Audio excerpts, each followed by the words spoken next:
বাংলাদেশ ক্রিকেটে এমন কিছু খেলোয়াড় আসে যাদের দেখে মনে হয় ভবিষ্যতে বড় কিছু করবে। তেমনই একজন ছিলেন আফিফ হোসেন। কিন্তু প্রশ্ন হলো, যে আফিফ একসময় বাংলাদেশের মিডল অর্ডারের ভরসা ছিলেন, সে আফিফ আজ কোথায়? আজকের ভিডিওতে আমরা কথা বলবো কেন হারিয়ে গেলেন আফিফ হোসেন, তার নিজের দোষে নাকি টিম ম্যানেজমেন্টের দোষে। হ্যালো দর্শক, আপনারা দেখছেন কাকা কোম্পানি। চ্যানেলটি একদম নতুন, তাই সাবস্ক্রাইব করে আমাদের সাথেই থাকবেন।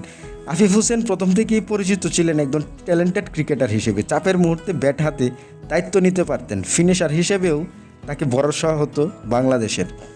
টি-20 ক্রিকেটেও সে ভালো করেছিল মিডল অর্ডারে এবং দ্রুত রান করার ক্ষমতা ছিল তার। কিন্তু হঠাৎ করেই সব বদলে গেছে। এক সময় যে খেলোয়াড় নিয়মিত দলে সুযোগ পেত, আজ তাকে স্কোয়াডে দেখা যায় না অনেক সময় ধরে।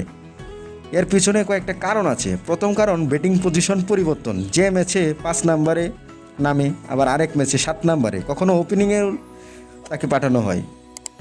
একজন ব্যাটসম্যান যদি নির্দিষ্ট রোলেই না পায়, তাহলে ধারাবাহিক পারফরমেন্স করা কঠিন। দ্বিতীয় কারণ, অতিরিক্ত চাপ। বাংলাদেশ দলে একটা ছোট খারাপ সিরিজ খেলেই সমালোচনা শুরু হয়।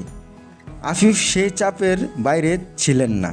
অনেক সময় সিনিয়র ক্রিকেটারদের জায়গা করে দিতে তাদেরকে দলে নেওয়া হতো না।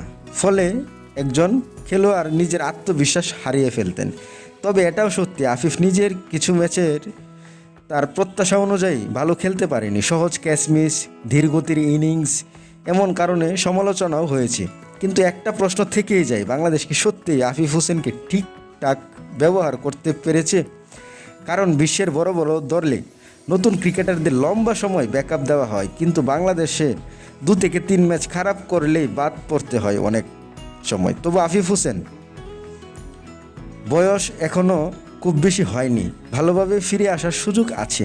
হয়তো ঘরোয়া ক্রিকেটে ভালো পারফরমেন্স করে আবার জাতীয় দলে ফিরবেন তিনি, কারণ ট্যালেন্ট কখনো শেষ হয়ে যায় না। তবু দরকার আত্মবিশ্বাস আর সঠিক সুযোগ। এখন আপনাদের কাছে প্রশ্ন, আফিফ হোসেন কি সত্যিই শেষ, নাকি আবারও বাংলাদেশের জার্সিতে দুর্দান্ত কামব্যাক করবেন?